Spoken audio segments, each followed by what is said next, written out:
Hello बच्चों, coordination compounds में हमने वनर्स कोऑर्डिनेशन थ्योरी तक बहुत अच्छे से पढ़ लिया था। अब नेक्स्ट टॉपिक पढ़ने जा रहे हैं अपन, वैलेंस बॉन्ड थ्योरी। काफी इंटरेस्टिंग है और बेस बनाती है कि आपके क्वेश्चंस होंगे या नहीं होंगे कोऑर्डिनेशन कंपाउंड्स के। तो valence bond theory VBT, very important. Start करते हैं, कुछ पोस्टुलेट्स लिखेंगे, कुछ बातें लिखेंगे, फिर उनको वेरीफाई कर लेंगे उन पोस्टुलेट्स को एग्जांपल्स के थ्रू। तो पहले बीच में एक टेबल भी बनाएंगे। एक्चुअली वैलेंस बॉन्ड थ्योरी में हाइब्रिडाइजेशन आ जाएगा। हाइब्रिडाइजेशन आएगा तो साथ में ज्योमेट्री भी आएगी। कोई केमिकल बॉन्डिंग में कुछ तो पढ़ा ही होगा हाइब्रिडाइजेशन से रिलेटेड, तो ज्योमेट्री भी आएगी। और इन सब को हम कैसे पता करते हैं वो हमें वीबीटी ने बताया कि वीबीटी के पास कोई खास लॉजिक नहीं था, बट हाँ इसने एक्सपेरिमेंटल डेटा देखा मैग्नेटिक बिहेवियर का, कि मैग्नेटिक बिहेवियर का, किसी कॉम्प्लेक्स का मैग्नेटिक बिहेवियर कैसा है। अगर वो डायामैग्नेटिक है तो वो कैसे बिहेव करेगा, और अगर वो पैरामैग्नेटिक है तो कैसे बिहेव करेगा। तो इन सबको लिख लेते हैं, फिर एक टेबल बनाते हैं और फिर अपन एग्जाम्पल्स के थ्रू इसको समझेंगे। फिर इनमें क्या कमियां रह गई जिसके कारण से हमें क्रिस्टल फील्ड थ्योरी पढ़नी पड़ी। लीगेंड फील्ड थ्योरी और मॉलिक्यूलर ऑर्बिटल थ्योरी हमारे सिलेबस में नहीं है, तो हम ये दो ही पढ़ेंगे। स्टार्ट करें, लिखें। सेंट्रल मेटल एटम और ion uses vacant hybrid orbitals किस लिए यूज करेगा? To form coordinate bond, to form coordinate bond with the ligands. Ligands के साथ क्या बनाएगा?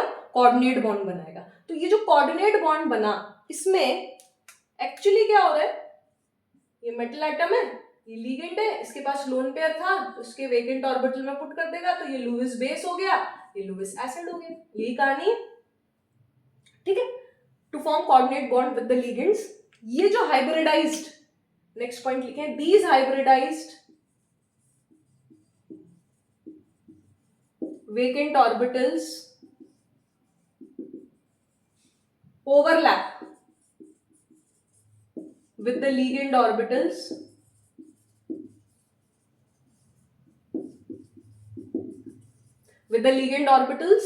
to form with the ligand orbitals by donating, या ligands donate, इसको ऐसे लिख लें ताकि और क्लैरिटी आ जाएगी। इसको ऐसे लिखें, these hybridized vacant orbitals overlap with the ligand orbitals, ठीक है, and ligands donate electron pair into this vacant hybrid orbitals। Vacant hybridized orbitals में लिगेंड डोनेट कर देंगे इलेक्ट्रॉन पेयर, ठीक है, ओवरलैप होने के बाद। कंप्लीट है कहानी, क्लियर। अब द मोस्ट इंपॉर्टेंट थिंग, यहां पे हम कह सकते हैं हाइब्रिडाइजेशन का टाइप है ना। ज्योमेट्री कैसी होगी? मॉलिक्यूलर ज्योमेट्री, ठीक है, molecular geometry, hybridization and magnetic behaviour complex compound का, मैग्नेटिक बिहेवियर कॉम्प्लेक्स कंपाउंड का ऑल डिपेंड्स, ये सारी चीजें किस पे डिपेंड करती हैं? On nature of ligands, on nature of ligands. Ligands का नेचर कैसा है? अगर लिगेंड्स स्ट्रांग है, लिगेंड्स का मतलब लुईस बेस, ज्यादा अच्छे से डोनेट कर पा रहे हैं, इलेक्ट्रॉन पेयर डोनेटिंग एबिलिटी बहुत ज्यादा है, तो उसका मतलब हाइब्रिडाइजेशन कुछ और होगा, उसकी ज्योमेट्री भी कुछ और होगी और मैग्नेटिक बिहेवियर भी कुछ होगा। और अगर लिगेंड्स वीक है, जो नहीं दे पा रहे इलेक्ट्रॉन पेयर, इतनी अच्छी डोनेटिंग कैपेसिटी नहीं है, तो उनका हाइब्रिडाइजेशन भी अलग हो सकता है, ज्योमेट्री भी अलग हो सकती है और मैग्नेटिक बिहेवियर भी अलग हो सकता है। That all depends on nature of ligands. So actually ये जो वीबीटी है वो डिपेंड करती है नेचर ऑफ लिगेंड्स पे। ये आपको इनिशियली ये सब बातें समझ में आनी चाहिए, क्लियर है? समझ में आया? आगे बढ़ जाए, नेक्स्ट लिखे इसमें, complex compounds with zero unpaired electrons, complex compounds with zero unpaired electrons.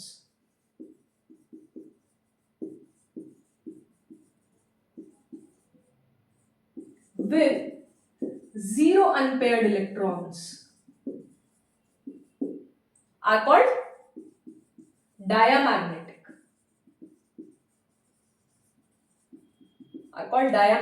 That is repelled by magnetic field. Clear? Whereas दूसरी चीज complex compounds with one or more than one unpaired electron. Complex compounds with one or more than one unpaired electrons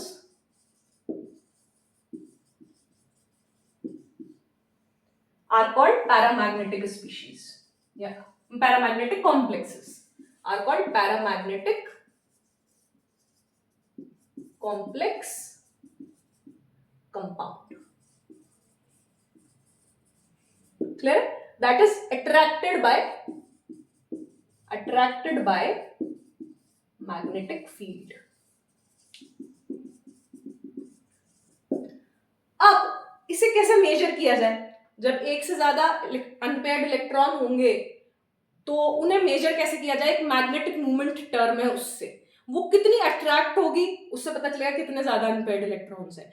तो electron एक moving charge की तरह है. Electron जैसे move करेगा तो एक मूविंग चार्ज की तरह बिहेव करेगा, क्योंकि इलेक्ट्रॉन पे एक चार्ज होता है, नेगेटिव चार्ज होता है.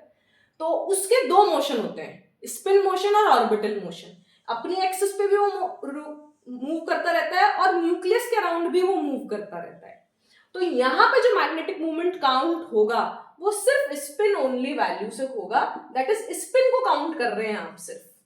क्यों काउंट कर रहे हैं? कि ऑर्बिटल मोशन ऑलमोस्ट इलेक्ट्रॉन का नहीं रहता कोऑर्डिनेशन कंपाउंड्स में. क्या बोला मैंने? इलेक्ट्रॉन्स का ऑर्बिटल मोशन नहीं रहता, इसलिए ऑर्बिटल का जो कंट्रीब्यूशन है, ऑर्बिटल मोशन की वजह से जो मैग्नेटिक मूवमेंट में कंट्रीब्यूशन आना था वो जीरो है. सिर्फ spin only value of magnetic movement हमें लिखना है. कितना होता है? Root n+2 Bohr magneton. कितना? Root n into n+2 Bohr magneton. इसको डिनोट करते हैं म्यू से. इसको किससे डिनोट करते हैं? म्यू से. बोर मैग्नेटोन यूनिट है where n is number of unpaired electrons. Where n is number of unpaired electrons.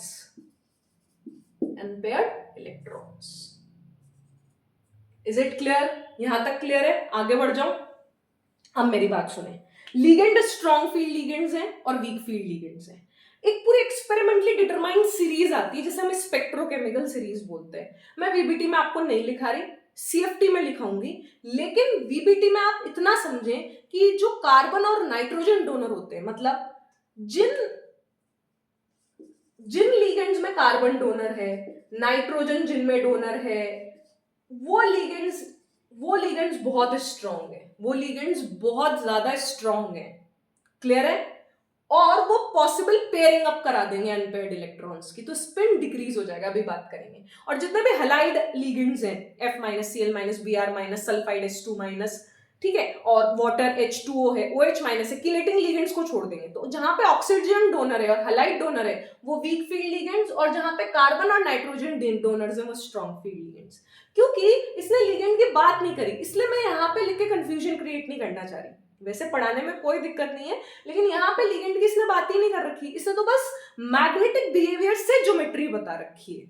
इसने सिर्फ और सिर्फ किससे बता रखी है? मैग्नेटिक बिहेवियर से ज्योमेट्री बता रखी है. क्लियर? मैग्नेटिक बिहेवियर डायमैग्नेटिक हुआ तो ज्योमेट्री क्या हुई, और मैग्नेटिक बिहेवियर पैरामैग्नेटिक हुआ तो ज्योमेट्री क्या हुई. चेंज होती हुई दिखेगी. एग्जाम्पल्स के थ्रू पढ़ेंगे. लिखे आगे? ठीक है, नेक्स्ट लिखें. SFL लाइक लिखे.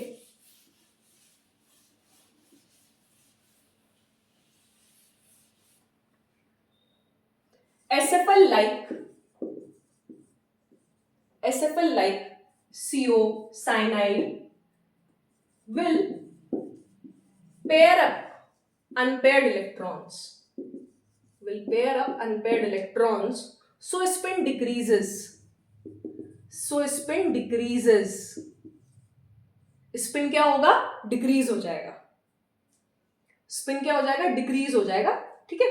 तो ये लो स्पिन कॉम्प्लेक्स बनेगा, एक एग्जांपल से समझते हैं, ये लो स्पिन कॉम्प्लेक्स बनेगा, ये बात ध्यान रखना। लो स्पिन कॉम्प्लेक्स मतलब जैसे एक एग्जांपल है, ये 5 अनपेयर्ड इलेक्ट्रॉन है, अगर ये लिगेंड्स रहे, ये D5 इलेक्ट्रॉनिक कॉन्फ़िगरेशन है किसी सेंट्रल मेटल एटम और आयन का, D5 इलेक्ट्रॉनिक कॉन्फ़िगरेशन है, जैसे ही इसके पास लिगेंड्स आना स्टार्ट हुए, स्ट्रॉन्ग फील्ड लिगेंड्स, ये पेयर अप हो जाएंगे भाई, और ये पेयर अप होके सिर्फ एक अनपेयर्ड इलेक्ट्रॉन बचेगा, जहां पे 5 अनपेयर्ड इलेक्ट्रॉन थे वहां एक अनपेयर्ड इलेक्ट्रॉन बचेगा।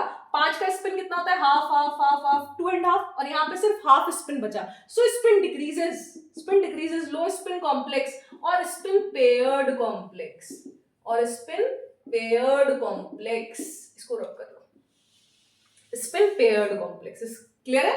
SFL like CO cyanide will pair up unpaired electrons, so spin decreases, low spin complex, spin paired complex, clear है। इसी तरीके से WFL like F minus, Cl minus, Br minus, water, OH minus will not affect the electronic configuration of central metal atom or ion, will pair up unpaired electrons कहाँ पे, in central metal atom or ion, ये मत लिखना, मत भूलना, in central metal atom or ion. So, and WFL like fluoride, chloride, bromide, iodide will not affect the electronic configuration of central metal atom or ion. So, spin as it is रहेगा, spin as it is रहेगा, जब spin as it is रहेगा तो it is high spin complex, high spin complex with respect to, किसके respect में, with respect to low spin, with respect to low spin complex it is a high spin complex, क्योंकि electronic configuration central metal atom ion का जो isolated state में था, ligands add होने के बाद भी उतना ही है, लिगेंड्स ऐड होने के बाद भी उतना ही है, क्लियर है, with respect to low spin complex. और ये लो स्पिन कॉम्प्लेक्स किसके रिस्पेक्ट में था SFL के केस में, with respect to isolated central metal atom और आयन, इसको लिख लेना, ये किसके रिस्पेक्ट में था, विद रिस्पेक्ट टू, इसको मैं यहां लिख देती हूं,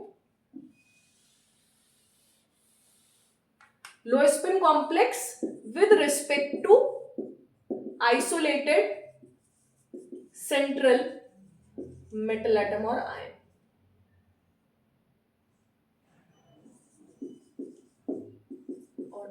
इज इट क्लियर, यहां तक समझ में आया आपको, आगे बढ़ जाए, क्लियर। तो यहां पे high spin with respect to low spin, और लो स्पिन किसके रिस्पेक्ट में, आइसोलेटेड के स्टेट में उसने कितनी पेयरिंग करी, तो स्पिन डिक्रीज हो गया, यहां पे स्पिन एज इट इज है, तो स्पिन हाई स्पिन कॉम्प्लेक्स, और एक और नाम है spin free complex, spin free complex, spin free complex, spin paired, spin free, clear है, आगे बढ़ जाए।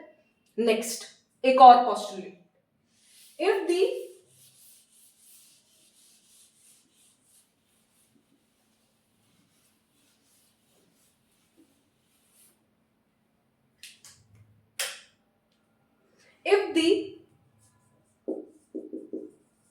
n-1d, ns and np orbitals of central metal atom or ion involved in hybridization,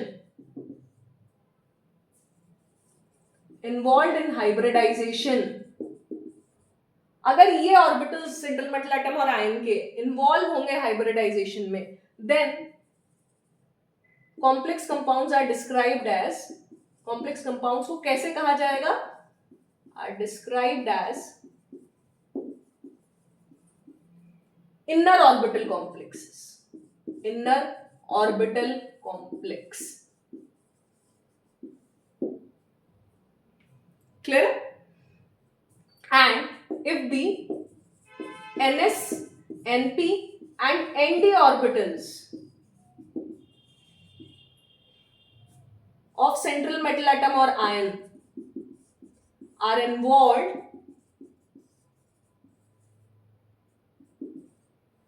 in hybridization, then complex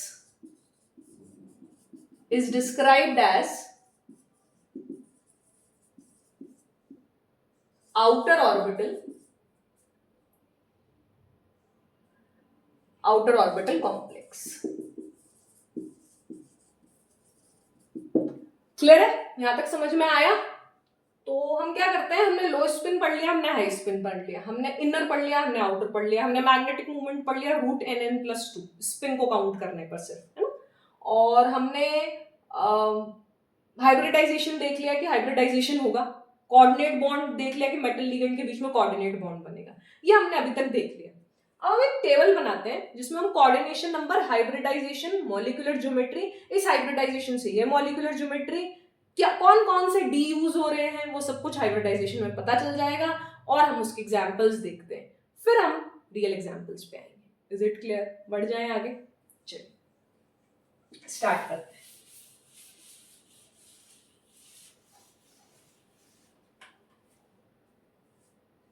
यहाँ पे लिखे coordination number, यहाँ पे लिखे टाइप ऑफ हाइब्रिडाइजेशन,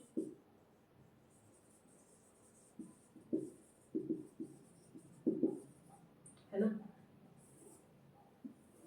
यहाँ पे लिखे मॉलिक्यूलर ज्योमेट्री,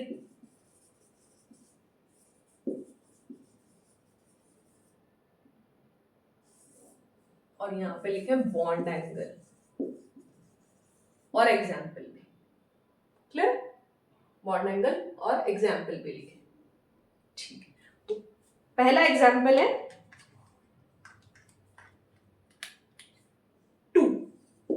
ठीक है, 2 की बात करते हैं सबसे पहले। तो 2 कोऑर्डिनेशन नंबर में, अच्छा 2 कोऑर्डिनेशन नंबर मतलब अगर हम बात करें ये, ठीक है, ये सेंट्रल मेटल एटम और आयन है ब्लैक वाला, ये व्हाइट वाले 2 लिगेंड्स हैं, दिखा आप लोगों को? दिख रहा है?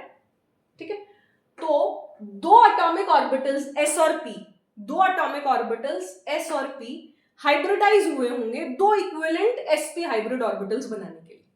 क्या बोला मैंने? 2 एटॉमिक ऑर्बिटल्स मिक्सअप हुए हैं 2 इक्विवेलेंट sp हाइब्रिड ऑर्बिटल्स बनाने के लिए। Is it clear? समझ आया? क्लियर है? तो ये मेटल एटम, ये लिगेंड, ये एंगल कितना 180 डिग्री। एग्जाम्पल लिख लीजिए AgNH3 whole twice plus. Next bond angle, आपको ज्योमेट्री क्या है? लीनियर। ज्योमेट्री भी तो लिखो कि लीनियर है। क्लियर है? 180 डिग्री बॉन्ड एंगल। 3 sp2, एक s और 2 p मिलके, एक s और 2 p मिलके हाइब्रिडाइज हुए 3 इक्विवेलेंट, 3 सेम एनर्जी के sp2 हाइब्रिडाइज्ड ऑर्बिटल्स देने के लिए। तो ये क्या बनेगा? Trigonal planar. ये क्या बनेगा? Trigonal planar.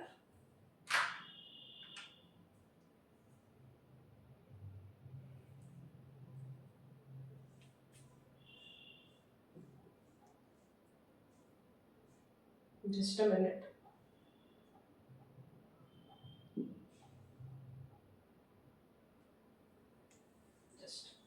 ये देखिए ट्राइगोनल प्लेनर, ये देखिए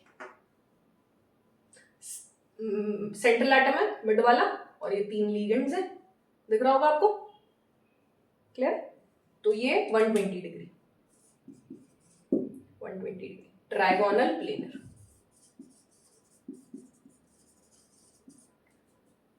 ठीक है, तो bond angle 120 degree. Example HgI3-। अभी ये क्यों बता रहे हैं ना, अभी आप थोड़ी देर में पता चल जाएगा ये सब चीजें क्यों कर रहे हैं अपन। नेक्स्ट लिखें, नेक्स्ट लिखें प्लीज। नेक्स्ट लिखे 4 कोऑर्डिनेशन नंबर। 4 में यहां तक लिखा आप लोगों ने, 4 में बहुत सारी चीजें पढ़ने को मिलेंगी अपने को, और 4 को ही एक्सप्लेन नहीं कर पाया ढंग से VBT, वो आगे जाके पढ़ेंगे अपन। 4 को ही ढंग से एक्सप्लेन नहीं कर पाया VBT, 4 कोऑर्डिनेशन नंबर को। सबसे पहले तो sp3 जो हमने बहुत बार पढ़ रखा, टेट्राहेड्रल। ठीक है, तो मेटल ये La La La La, ठीक है,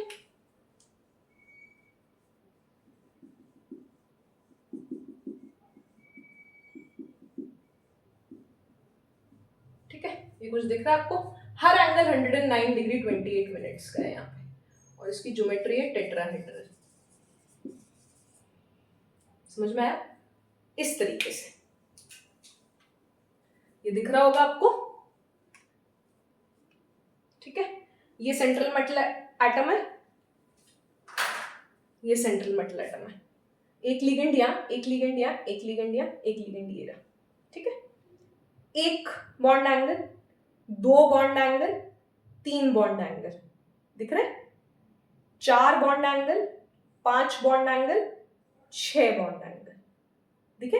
एक, दो, तीन, चार, पांच, छह, तो 6 बॉन्ड एंगल्स बनाते हैं टेट्राहेड्रल कॉम्प्लेक्सेस।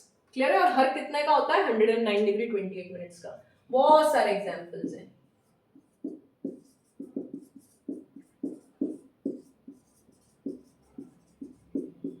क्लियर? नेक्स्ट, इसी में 4 में एक और है D3S करके, वो भी टेट्राहेड्रल ज्योमेट्री बनाता है। D3S टेट्राहेड्रल ज्योमेट्री, और एग्जांपल इसका है परमैंगनेट और क्रोमेट। क्लियर? ये जो D है ये कौन कौन से हैं लिखे? dx स्क्वायर, सॉरी वाह, dxy नॉन एक्सियल ऑर्बिटल्स, ठीक है, dxy dyz dzx, xy yz zx है ये d, ठीक है, नॉन एक्सियल और d ऑर्बिटल्स आएंगे इसमें D3S में। आगे बढ़ जाए, चलिए 4 में एक और आएगा स्क्वायर प्लेनर, 4 में एक और आएगा स्क्वायर प्लेनर DSP2। ये जो D है ये x square dash y square है, ये भी पता होना चाहिए, D ये होता है, ये भी पता होना चाहिए। स्क्वायर प्लेनर क्या होता है? देखें, यहां तक लिखा आप लोगों ने, स्क्वायर प्लेनर होता है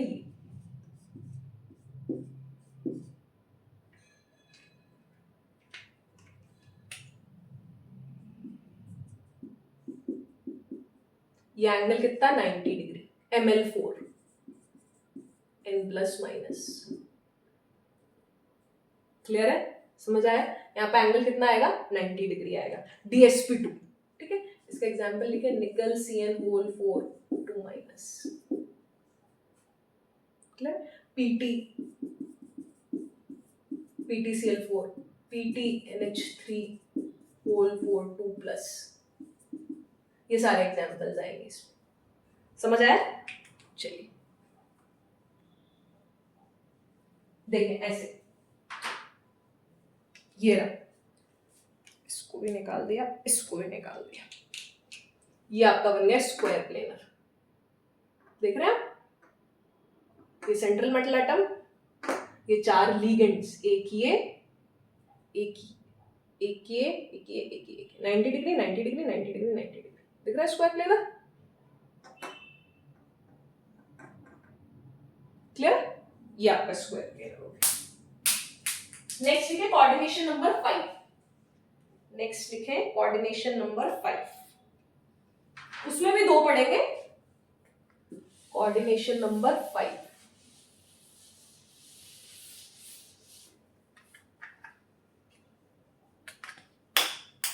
कोऑर्डिनेशन नंबर 5 में dz स्क्वायर sp3 ले लो या sp3d ले लो, वो d जो है ना वो dz स्क्वायर है दोनों में, dsp3 ले लो या sp3d ले लो, उसको ऐसे समझो, dsp3 ले लो या sp3d ले लो, वो d dz स्क्वायर है। क्लियर? तो यहाँ पे tbp ज्योमेट्री बनेगी, नॉन रेगुलर होती है ये, क्योंकि इसमें एक से ज्यादा एडजेसेंट बॉन्ड एंगल्स होते हैं, 90 डिग्री भी और 120 डिग्री भी। Is it clear?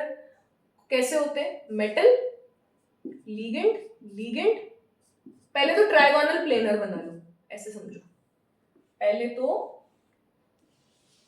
आप ट्राइगोनल प्लेनर बना लो, बन गया आपका ट्राइगोनल प्लेनर। क्लियर? फिर ये दो बॉन्ड्स एक बोर्ड के अंदर जा रहा है और एक बोर्ड के बाहर आ रहा है, ये टीबीपी बनती है।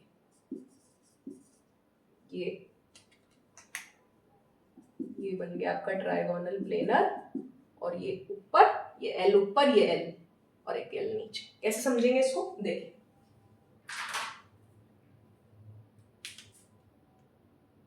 ऐसे समझें इसको,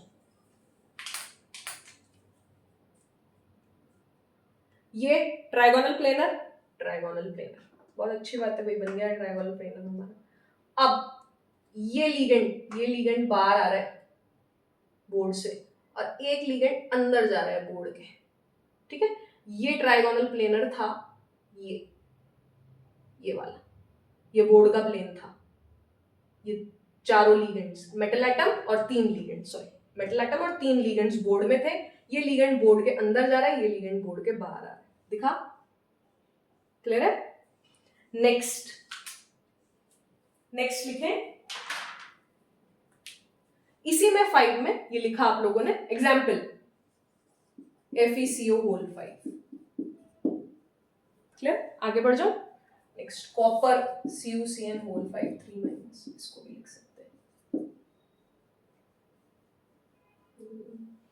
सॉरी कॉपर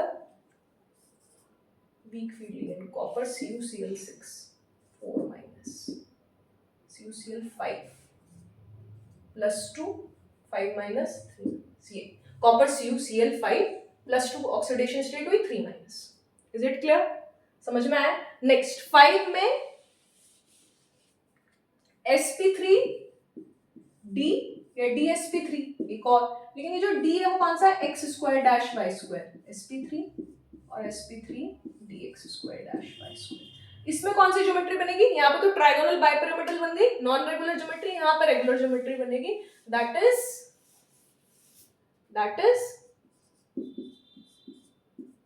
स्क्वायर पिरामिडल।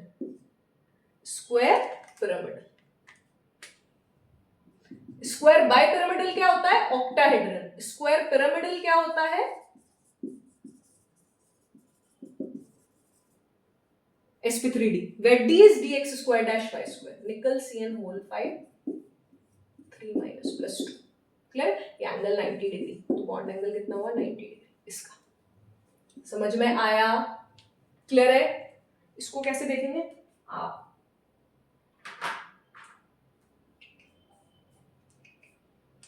ये स्क्वायर प्लेनर था, एक आप स्क्वायर पिरामिडल बना दो, ये बन गया, ये बन गया। 4 लीगेंड्स और metal atom, central metal atom plane में है, एक लीगेंड बाहर, ये square pyramidal, this is square pyramid. Clear है? लास्ट 6 तक पढ़ना है हमें, तो 6 लिखें, 6 लिखें,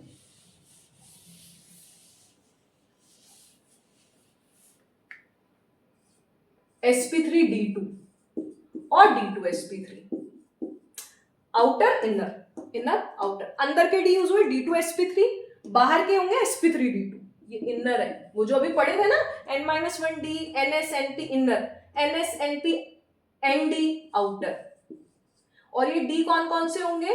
दोनों एक्सियल ऑर्बिटल्स होंगे, dx² और dz²। क्लियर? तो यहाँ पे ज्योमेट्री कैसी होगी? ज्योमेट्री होगी स्क्वायर बाइपिरामिडल, जिसे हम ऑक्टाहेड्रल ज्योमेट्री भी कहते हैं, स्क्वायर बाइपिरामिडल, जिसे हम ऑक्टाहेड्रल भी कहते हैं। 90 डिग्री बॉन्ड एंगल है, आप देख लो, और एग्जाम्पल तो बहुत सारे, निकल F6 4 माइनस, ठीक है, cobalt F6 3 minus, FeCN whole 6 3 minus, इसको तो बहुत पढ़ना है, 4 को भी बहुत पढ़ना है, 4 और 6 मेन इंपॉर्टेंट है, स्पेशली फॉर नीट और मेंस। एडवांस्ड में वैसे तो पता होना चाहिए 5 भी मेंस और नीट के बच्चों को, but 5 mainly for J advanced बच्चों के लिए। क्लियर है? यहां तक आपको सब समझ आया होगा। अब 2 इंपॉर्टेंट नोट्स लिखेंगे, उसके बाद एग्जाम्पल्स करते हैं और इन सबको अप्लाई करते हैं। क्लियर है? यहां तक लिखा आप लोगों ने? चलिए, नोट 1 लिखें, सेंट्रल मेटल एटम और ion having d1 d2 d3 electronic configuration surrounded by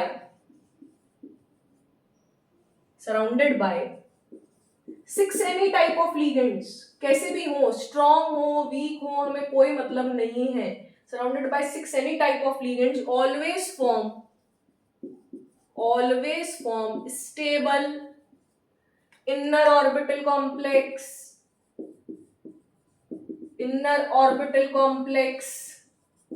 stable inner orbital complex without disturbing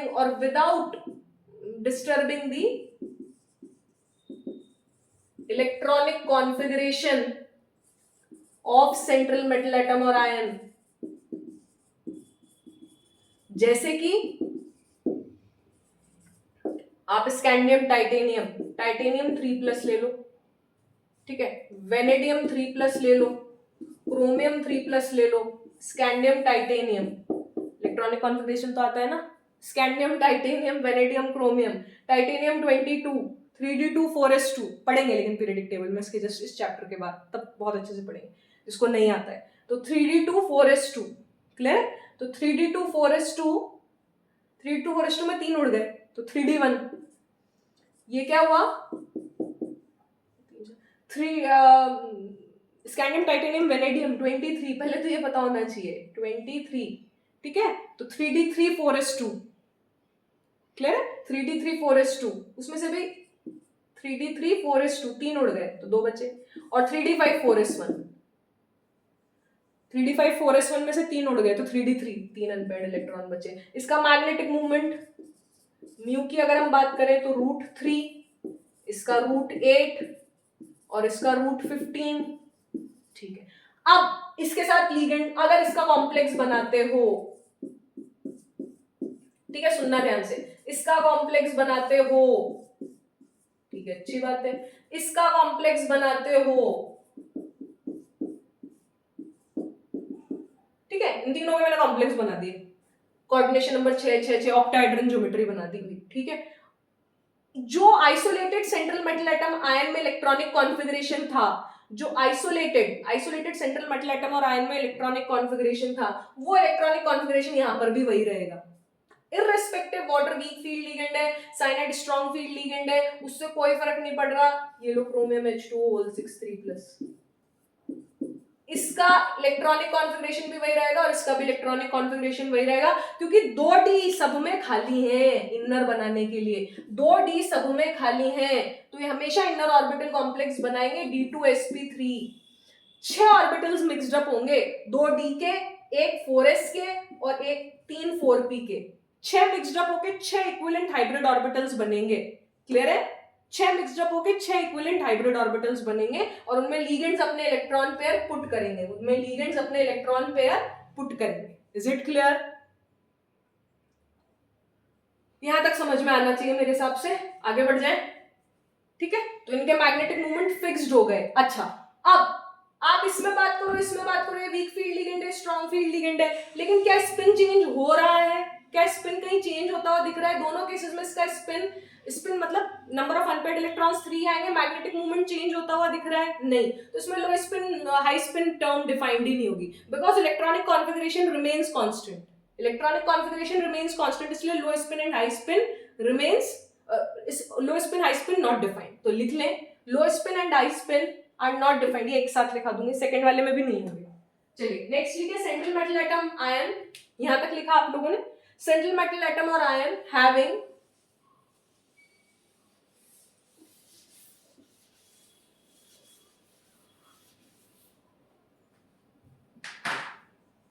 having D8, D9, D10 electronic configuration surrounded by 6 any type of ligands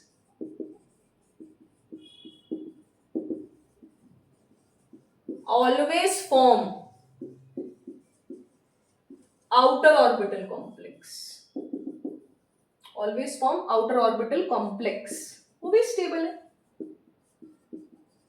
लेकिन inner ज्यादा stable है क्योंकि वहां पे bonding अंदर के d orbital से हो रही है, जो कि न्यूक्लियस के ज्यादा पास होते हैं, तो बॉन्डिंग ज्यादा अच्छी होगी, वहां पे बॉन्डिंग की स्ट्रेंथ ज्यादा अच्छी होगी, तो इनर ऑर्बिटल कॉम्प्लेक्स हमेशा ज्यादा स्टेबल होंगे. Always form outer orbital complex stable.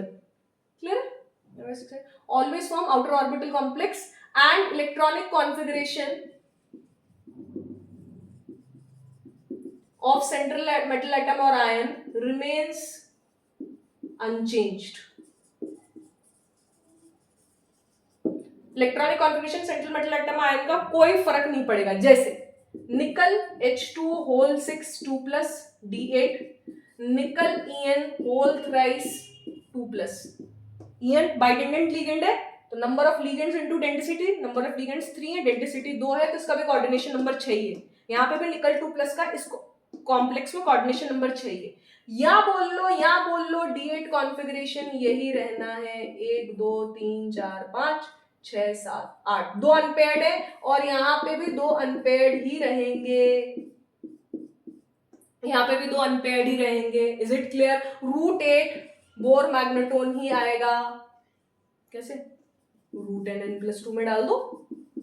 2 + 2 4 4 × 2 8. Irrespective आपने स्ट्रॉन्ग फील्ड लिगेंड है, वीक फील्ड लिगेंड है या स्ट्रॉन्ग फील्ड लिगेंड है, उससे कोई फर्क नहीं पड़ रहा, क्योंकि electronic configuration central metal atom ion का रिमेन्स अनचेंज्ड है. तो ये आउटर ऑर्बिटल कॉम्प्लेक्स बनाएगा sp3d2, क्योंकि अंदर के डी खाली नहीं है. अंदर के डी खाली नहीं है तो बाहर वाले डी यूज्ड अप होंगे. Is it clear? समझ में आया? ठीक है. अब लो स्पिन इन दोनों पॉइंट्स में लिखें. In note 1 and 2 low spin and high spin is not defined because electronic configuration of central metal atom or ion remains unchanged. Change नहीं होगा भैया, चेंज नहीं होगा, एज इट इज रहेगा. क्लियर है? चेंज नहीं होगा. यहाँ पे दो अनपेयर्ड इलेक्ट्रॉन है तो दो ही रहेंगे. और एग्जाम्पल देखें इसके, और एग्जाम्पल देख लेते हैं.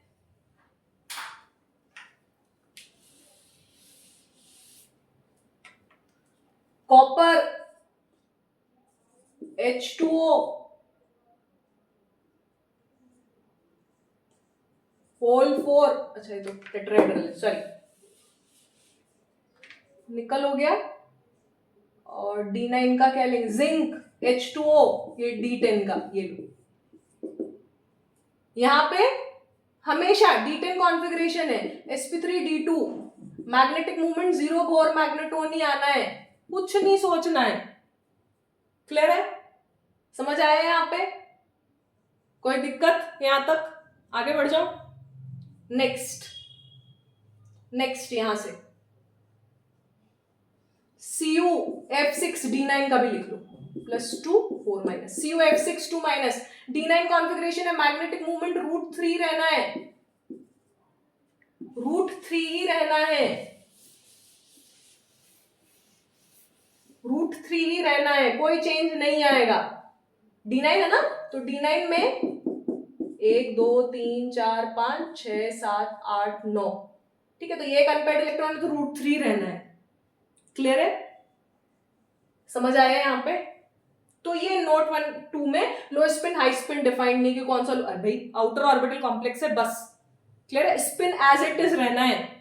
जो सेंट्रल मेटल है आइसोलेटेड स्टेट में जो जिंक 2+ का जो होता वही इसका है कॉम्प्लेक्स बनने के बाद भी, जो कॉपर 2+ का अकेले में होता उसका स्पिन कॉम्प्लेक्स बनने के बाद भी वही स्पिन है. इस वजह से लो स्पिन हाई स्पिन की बात नहीं करी.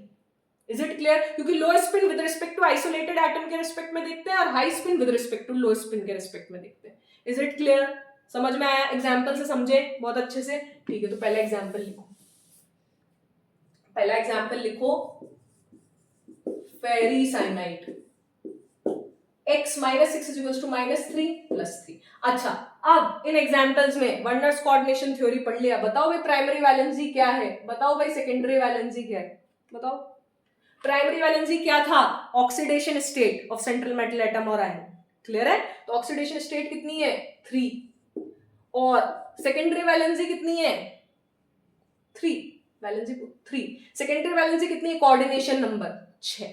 इतना तो सबसे पहले पता होना चाहिए। अब Fe का argon 3d6, argon 3d6 4s2 Fe, तो Fe2 प्लस क्या होगा, आर्गन 3d6 4s2 उड़ा दो। अच्छा 3 प्लस का देखना है भाई, तो यहाँ पे 3d5 लिखोगे, 3d5 लिखोगे तो ये लो भाई 1 2 3 4 5। अब एक्सपेरिमेंटली इसका मैग्नेटिक मूवमेंट कितना आता है ना, क्योंकि अभी तो हमें पता है कि साइनाइड स्ट्रॉन्ग फील्ड लिगेंड है, वो आपको लिखा दिया, ligands like SFL like cyanide will form pair up the unpaired electrons, pair up करवा देंगे अनपेयर्ड इलेक्ट्रॉन्स से। लेकिन बीबीटी ने कैसे देखा, उसको तो लो वीक फील्ड और स्ट्रॉन्ग फील्ड के बीच में डिफरेंशिएट करना ही नहीं आता, डिफरेंशिएट करना ही नहीं आता, तो उसने मैग्नेटिक डेटा देखा, मैग्नेटिक बिहेवियर देखा, मैग्नेटिक बिहेवियर में पता चला, मैग्नेटिक मूवमेंट का डेटा देखा, तो उसमें देखा ये अनपेयर्ड इलेक्ट्रॉन है, तो भाई ये क्या हो गए, पेयर अप हो गए, क्या हो गए, पेयर अप हो गए, और पेयर अप होके प्राइमरी वैलेंसी 3 आ गई, सेकेंडरी वैलेंसी, ये इसका electronic configuration argon 18 4s2 3d5 Fe3 plus, ये आ गया, पेयर अप कराओ भाई, पेयर अप कराओ, 1 2 3 4 5, सॉरी पेयर अप कराना था, 1 2 3 4 5, एक अनपेयर्ड इलेक्ट्रॉन बना। विद रिस्पेक्ट टू ये आइसोलेटेड है, सेंट्रल मेटल एटम और आयन है, इसके रिस्पेक्ट में ये कॉम्प्लेक्स है, ऐसे समझो, जहां पे लिगेंड्स आते ही क्या हुआ, लिगेंड्स आते ही क्या हुआ, पेयरिंग अप हो गई, तो स्पिन क्या हो गया, डिक्रीज हो गया, स्पिन डिक्रीज होते ही क्या हो गया, ये लो स्पिन कॉम्प्लेक्स है, मैग्नेटिक मोमेंट √3, लो स्पिन कॉम्प्लेक्स, लो स्पिन कॉम्प्लेक्स। अच्छा 2d खाली भी दिख रहे हैं भाई मुझे, तो 2d खाली भी दिख रहे हैं, तो D2sp3, क्योंकि 6 कोऑर्डिनेशन नंबर है, तो मुझे 6 एटॉमिक ऑर्बिटल्स हाइब्रिडाइज कराने होंगे, तभी तो ये लिगेंड्स पुट करेंगे अपने वेकेंट ऑर्बिटल में, वेकेंट ऑर्बिटल होना चाहिए इसके पास, देख रहे हो आप, वेकेंट ऑर्बिटल होना चाहिए इसके पास, ये देखो, ये देखो, ये 4, ये ऊपर, ये नीचे, क्लियर, समझ आया। तो कहां पुट करेंगे मेटल एटम के अंदर, जहां पे इसके वेकेंट हाइब्रिडाइज्ड ऑर्बिटल्स में, कहां, वेकेंट हाइब्रिडाइज्ड ऑर्बिटल्स में, तो पहले हाइब्रिडाइजेशन तो कराओ, फिर उन्हें खाली तो आई से, क्योंकि इसके आगे का 4s खाली है, ये 3d है बेटा, 3d5, ये 4s खाली है, और 4p, सॉरी 4p इतना पास बना रही हो ना, जगह नहीं उधर, 4p, क्लियर, या इसको रुको, इसको ऐसे समझ सकते हैं, इसको मैं यहां बना रही हूं बेटा, है ना, उधर जगह नहीं है शायद तक आपको दिख रहा है, हाँ दिख रहा है, वेरी गुड।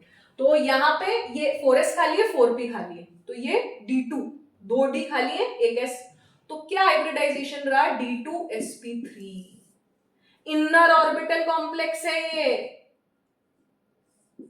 कैसा कॉम्प्लेक्स है, इनर ऑर्बिटल कॉम्प्लेक्स है, is it clear.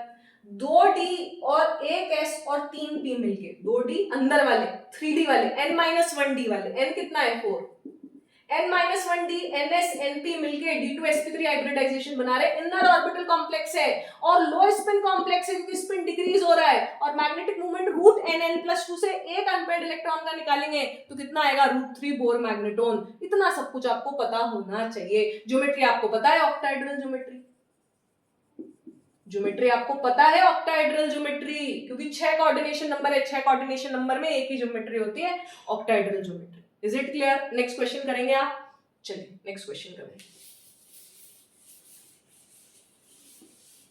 Next question देखें, ये था फेरी साइनाइड, फेरी, सेकंड देखें फेरोसाइनाइड, बहुत इजी है, ठीक है, x - 6 - 4 + 2, अब डायरेक्ट लिख रहे हो 3d6 3d6, क्योंकि Fe कितना होता है, इसको मैं यहां लिख देती हूँ ताकि आपको, Fe कितना होता है, आर्गन 18 3d6 4s2, ठीक है, तो 3d6 हो गया, 3d6 हो गया, 1 2 3 4 5 6, ये आइसोलेटेड स्टेट की बात है, ये आइसोलेटेड सेंट्रल मेटल एटम और आयन है। अब जैसे ही लिगेंड्स आए तो इन्होंने पेयरिंग कर ली, क्योंकि साइनाइड स्ट्रॉन्ग फील्ड लिगेंड है, will pair up the unpaired electrons, इसने इसके साथ, इसने इसके साथ, तो यहां तो भाई कुछ भी नहीं बचा। ये इस कॉम्प्लेक्स में Fe की सिचुएशन है, ठीक है। तो 0 अनपेयर्ड इलेक्ट्रॉन, और यहीं पे 4s भी लगा दो, ये 3d है, यहीं पे 4p भी लगा दो, और आपको पता चल जाएगा कि D2sp3 इनर ऑर्बिटल कॉम्प्लेक्स बना। क्लियर है? ऑक्टाहेड्रल ज्योमेट्री बनी, ठीक है। Magnetic movement 0 Bohr magneton, 0 Bohr magneton, ठीक है। लो स्पिन हाई स्पिन, इसके रेस्पेक्ट में इसका स्पिन डिक्रीज हो गया, लो स्पिन कॉम्प्लेक्स। इतना सब कुछ आपको पता होना चाहिए। नेक्स्ट एग्जांपल करेंगे, चलिए लिखें यहां पर, नेक्स्ट एग्जांपल लिखें। अब वीबीटी, अच्छा हमें साइनाइड, अभी तो मैंने लिखा दिया कि साइनाइड स्ट्रॉन्ग फील्ड लिगेंड था इसलिए पेयरिंग अप हो गई, अदरवाइज मैग्नेटिक डेटा देखकर हम पेयरिंग करवाते हैं या नहीं करवाते हैं, ये वीबीटी में हो रहा है। मैग्नेटिक बिहेवियर देखकर हम हाइब्रिडाइजेशन कैलकुलेट करते हैं, ज्योमेट्री बताते हैं। जैसे कि इससे बहुत अच्छे से क्लियर होगा बेटा, जैसे निकल Cl4 minus x minus 4 is minus 2 plus 2, clear. तो निकल सबको पता है, आर्गन यहाँ पे लिख रही हूँ भाई, किसी को नहीं पता हो, कोई बहुत होशियार बच्चे हो 12th में आके भी, तो डर लगता है। 3d8 4s2, क्लियर है। 28, 18 प्लस 2 20, 28, तो निकल प्लस 2 कितना होगा, आर्गन 3d8। मैं ना सिर्फ आउटर मोस्ट इलेक्ट्रॉनिक कॉन्फ़िगरेशन लिखना पसंद कर रहे हैं। तो अगर हम आइसोलेटेड स्टेट में बात करें ना, तो 1 2 3 4 5 6 7 8, ये आइसोलेटेड सेंट्रल मेटल एटम और आयन है। अब क्लोराइड वीक फील्ड लिगेंड है, ठीक है, मैं बता दी, विश्वास करो मेरे ऊपर, 2 लेक्चर बाद सीएफटी में स्पेक्ट्रोकेमिकल सीरीज पढ़ोगे तो पता चल जाएगा। अच्छा नहीं करो तो इसमें इसका मैग्नेटिक डेटा में 2 अनपेयर्ड इलेक्ट्रॉन निकले, ये रहे भाई 2 अनपेयर्ड इलेक्ट्रॉन, ये रहे 2 अनपेयर्ड इलेक्ट्रॉन, तो इसका मैग्नेटिक मूवमेंट निकला √8 बोर मैग्नेटोन। कैसे मैडम, कैसे बताते हो आप? अरे भाई अभी पढ़ा था N+2 Bohr magneton, N is 2 2 into 2 plus 2 4 4 into 2 8 Bohr magneton, ठीक है मैडम। तो मैडम ये तो, अच्छा अगर लीगेंड बनाओ, ये लीगेंड है, ये आ गए भाई 3d8। अब ये कॉम्प्लेक्स में बात कर लेते हैं।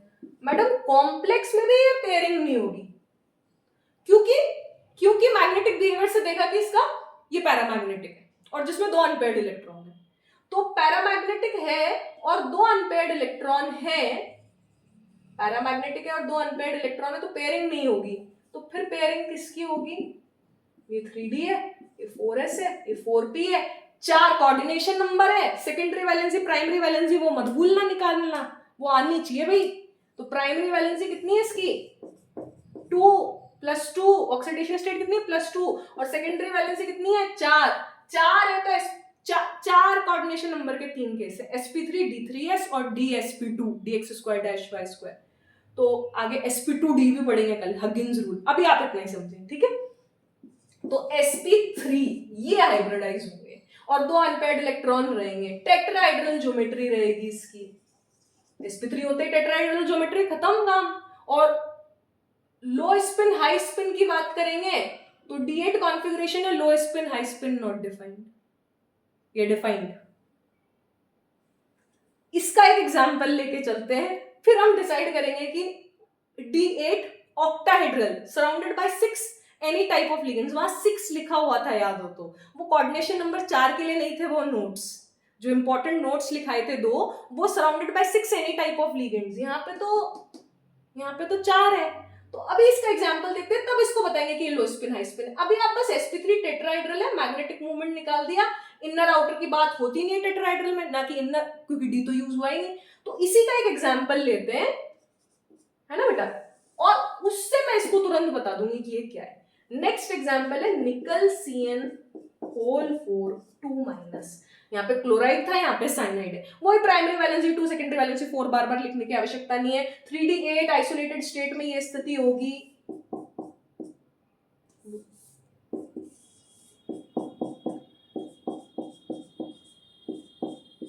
8 आइसोलेटेड सेंट्रल मेटल एटम और आयन। ठीक है भाई, अच्छी बात है। फिर क्या होगा मैडम, ये तो डायामैग्नेटिक निकला। अच्छा, ये डायामैग्नेटिक निकला है, ये मैग्नेटिक बिहेवियर से, और साइनाइड है तो आपको पेयरिंग करवानी है, पेयरिंग करवानी है। यस, यहाँ पेयरिंग नहीं होगी क्योंकि ये वीक फील्ड लिगेंड है, तो यहाँ पे पेयरिंग होगी। तो ये लो भाई, यहाँ पे एक डी खाली मिल गया, ये 4s है, ये 4p है, और ये d कौन सा खाली मिलेगा, dx square dash y square sp2, that is dsp2। इसका मतलब ये स्क्वायर प्लेनर है। अंदर का d यूज हो रहा है, इसलिए इनर ऑर्बिटल कॉम्प्लेक्स है। अंदर का d यूज हो रहा है, इसलिए कैसा है, इनर ऑर्बिटल कॉम्प्लेक्स। इसमें लिखे inner orbital complex, inner orbital complex. अब लो स्पिन हाई स्पिन की बात कर लेते हैं। इसमें पेयरिंग हुई ना, मैग्नेटिक मूवमेंट तो आपको पता चल ही रहा है।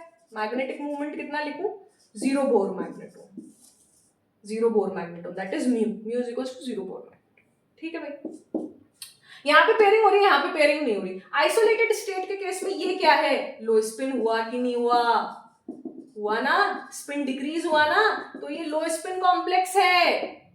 निकल Cn होल 4 2 माइनस एक लो स्पिन कॉम्प्लेक्स है। इज इट क्लियर, डायमैग्नेटिक है, ये हमें एक्सपेरिमेंटली पता चला। और अगर नहीं तो हम स्पेक्ट्रोकेमिकल सीरीज को यहाँ पे चुपके से यूज कर सकते हैं।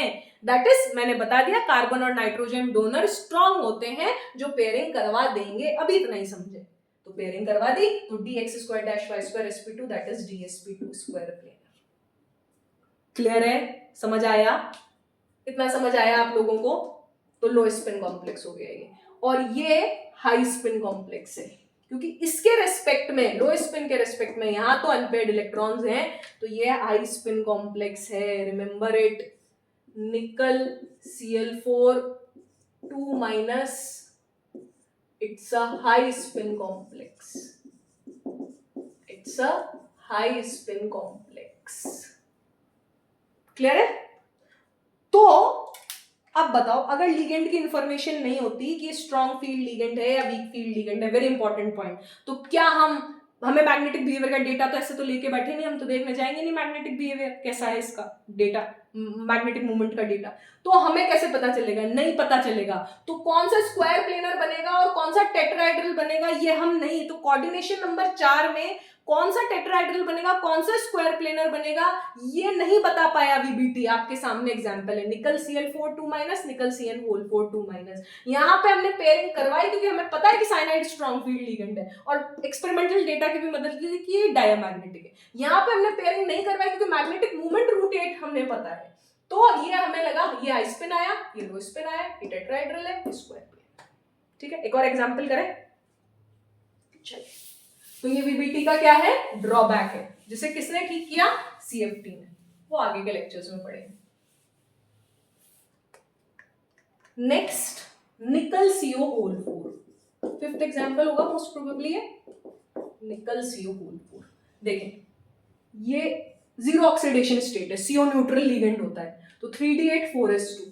ठीक है भाई, 1 2 3 4 5 6 7 8 4s2, ये 4s2, ये 3D8, ये आइसोलेटेड स्टेट की बात हो रही है, सेंट्रल मेटल एटम है, दैट इज निकल। ठीक है भाई, जैसे ही निकल CO होल 4 बना, हो गई पेयरिंग, ये दोनों इलेक्ट्रॉन्स भी आ जाएंगे क्योंकि CO is a very strong field ligand, तो क्या हो गई पेयरिंग, 1 2 3 4 5 6 7 8 9 10, और ये 4s खाली हो गया, ये 3D10 हो गया, ये 4p हो गया, तो हाइब्रिडाइजेशन sp3 आ गया क्योंकि 4 कोऑर्डिनेशन नंबर है, और 4 आते ही ज्योमेट्री हो गई आपकी टेट्राहेड्रल, ज्योमेट्री हो गई आपकी टेट्राहेड्रल। क्लियर है? समझ में आया? मैग्नेटिक मूवमेंट कितना आया? 0 बोर मैग्नेटोन। इनर आउटर का काम ही नहीं है क्योंकि डी इन्वॉल्व ही नहीं है। इनर आउटर डी इन्वॉल्व होने पे ही बात करेंगे, यहाँ पे डी इन्वॉल्व नहीं। टेट्राहेड्रल में इनर आउटर नॉट की बात ही नहीं करते, हाई स्पिन और लो स्पिन की बात करते हैं भाई। तो आइसोलेटेड स्टेट में तो 2 अनपेयर्ड इलेक्ट्रॉन दिख रहे हैं मुझे, तो स्पिन ज्यादा ही आएगा। और जैसे कॉम्प्लेक्स बना तो स्पिन पेयर्ड हो गए, सारे पेयर्ड हो गए, तो स्पिन तो डिक्रीज ही हुआ ना। तो स्पिन डिक्रीज हुआ तो it's a low spin complex, it's a low spin complex. Is it clear? आगे बढ़ जाऊं आगे, ठीक है? समझ आया आपको? Next 6th example, chromium CN6 3 minus, क्योंकि साइनाइड नेगेटिव लिगेंड है, x plus x minus 6 is equals to -3, तो x इज इक्वल्स टू +3। अब आइसोलेटेड स्टेट की बात कर लेते हैं। 3d5 4s1 होता है क्रोमियम का, याद है कुछ? तो 3d5 4s1 में से 3 चले गए तो 3d3 तो ये लो भाई 3d3 1 2 3। अब बात करते हैं, ये तो इसकी आइसोलेटेड स्टेट की बात, आइसोलेटेड सेंट्रल मेटल एटम और आयन की बात, ठीक है? जैसे इसने कॉम्प्लेक्स बनाया, irrespective of the nature of ligands, वो नोट 1 का एग्जांपल है ये, D1 D2 D3 electronic configuration, irrespective of the nature of ligand हमेशा इनर ही बनाएंगे without affecting the electronic configuration of central metal atom और आयन। इससे कोई मतलब नहीं, 2D खाली है ना, 2D खाली है तो D2sp3 लिख देंगे, इनर बना देंगे, बात खत्म हो गई। Root 3 plus 2 15 bore magneton, answer लिख देंगे म्यू का, बात खत्म हो गई। 3 अनपेयर्ड, उनको कोई हाथ नहीं लगाने वाला क्योंकि 2D ऑलरेडी खाली है, हमारा काम हो रहा है। Is it clear? और लो स्पिन हाई स्पिन, इनमें लो स्पिन हाई स्पिन क्या, ये अभी भी ये था, ये भी ये, तो low spin high spin not defined, इनमें low spin high spin not defined. Is it clear? समझ आता है इतना? ज्योमेट्री कौन सी? ऑक्टाहेड्रल, D2sp3 है तो ऑक्टाहेड्रल ज्योमेट्री, बात खत्म। समझ आया? बढ़ जाऊं? चल नेक्स्ट,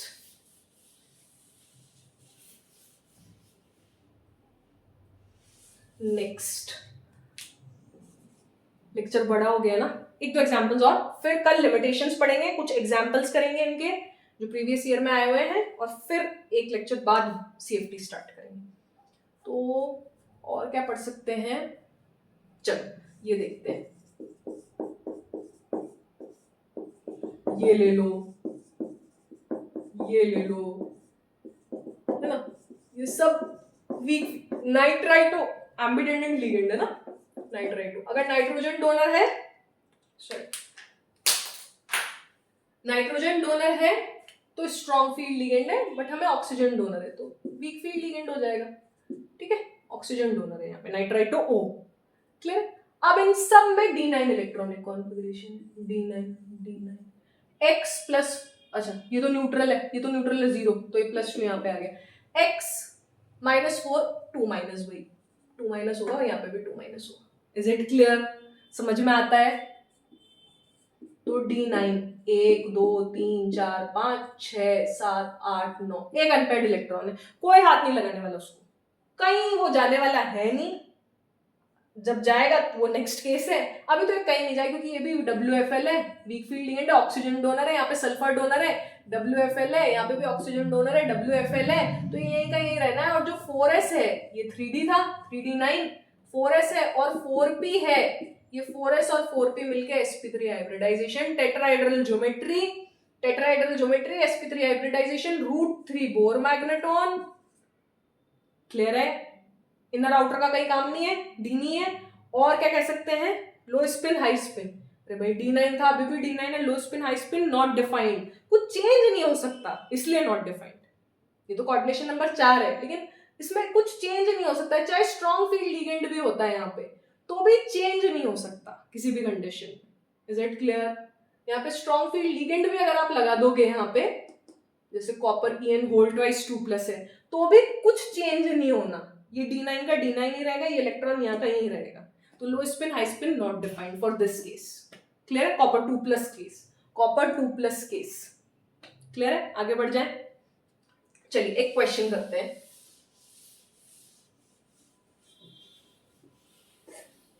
जैसे D8 D9 D10 कॉन्फ़िगरेशन थे ना, उसमें ये सब एग्जांपल्स भी लिख सकते हैं हम। D8 है, D8 है ना, निकल के भी D8 है। अब इसका कुछ चेंज नहीं होना बेटा, 1 2 3 4 5 6 7 8 ये चेंज होके भी बस एक ही डी खाली होगा, हमें 2 डी से काम है। ये स्ट्रॉन्ग फील्ड लिगेंड्स है, यहाँ पे भी नाइट्रोजन डोनर है, ये तो किलेटिंग लिगेंड्स है। किलेटिंग लिगेंड्स तो स्ट्रॉन्ग ही होते हैं, ठीक है, क्योंकि वो 5 और 6 मेंबर्ड रिंग बना रहे हैं जो कि एक्स्ट्रा स्टेबिलिटी प्रोवाइड करेगा कॉम्प्लेक्स को, तो भी ये एक ही डी खाली करेगा। अब हमें कोऑर्डिनेशन नंबर 6 में हमें 2 डी खाली चाहिए अंदर के, तो इसकी पेयरिंग नहीं होगी, इसका इलेक्ट्रॉनिक कॉन्फ़िगरेशन अफेक्ट नहीं होगा। बट वीबीटी तो, और इसका ये वीबीटी की एक्चुअली लिमिटेशन है, ये एक और लिमिटेशन है वीबीटी की, कि अगर हम तो कहते हैं कि नाइट्रोजन अच्छा डोनर है तो हम तो इसकी पेयरिंग करवा देते हैं, जितनी हमें लिगेंड्स की नॉलेज है, अगर हम लिगेंड्स पहले पढ़ लें तो। लेकिन इसमें पेयरिंग नहीं होती, इसका रूट 8 बोर मैग्नेटोन आता है मैग्नेटिक डेटा, इसलिए हम नहीं करेंगे, तो हम तो पेयरिंग करवा चुके होते हैं अभी तक। तो हर जगह पेयरिंग नहीं होगी, रूट 8 बोर मैग्नेटोन एक्सपेरिमेंटली देखा है, और ये भी लिमिटेशन है वीबीटी। इसका मतलब ये पांचों डी ऑर्बिटल्स एक एनर्जी पे नहीं, अलग अलग एनर्जी पे हैं, स्प्लिटिंग हो जाती है इन डी ऑर्बिटल्स की, वो हम क्रिस्टल फील्ड थ्योरी में पढ़ेंगे। Is it clear? यहां तक समझ में आया? नेक्स्ट एक एग्जांपल और देखते हैं, फिर नेक्स्ट वीडियो में देखेंगे। कोबाल्ट NH3 होल 6 2+ या कोबाल्ट साइनाइड X-6 4-, ठीक है, न्यूट्रल लिगेंड है तो +2 यहाँ पे आ जाएगा, ठीक है। D7 इलेक्ट्रॉनिक कॉन्फ़िगरेशन की बात कर रहे हैं हम, क्यों कर रहे हैं ना, अभी बात करते हैं। 1 2 3 4 5 सॉरी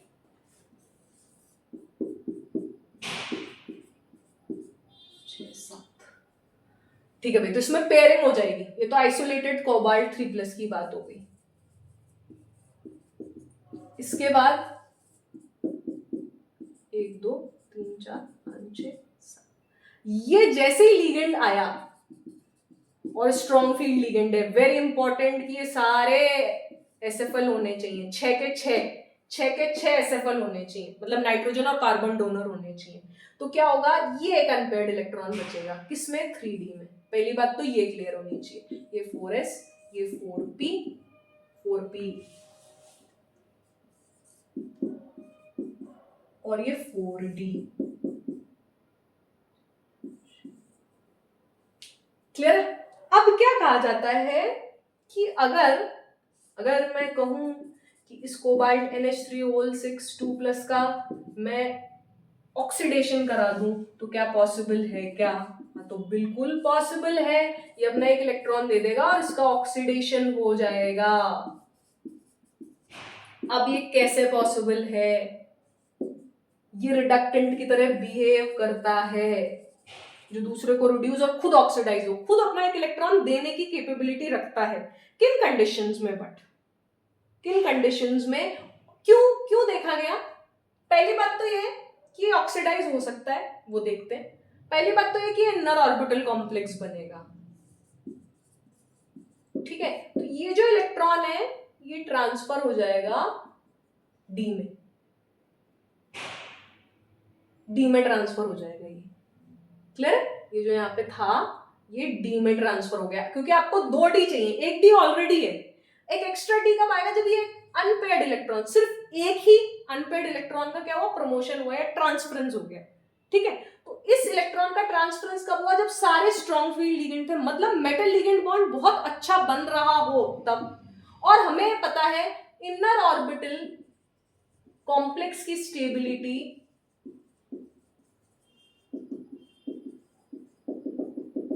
इनर ऑर्बिटल कॉम्प्लेक्स की स्टेबिलिटी ज्यादा होती है then outer orbital complex stability. Inner orbital complex stability ज्यादा होती है then outer orbital complex stability.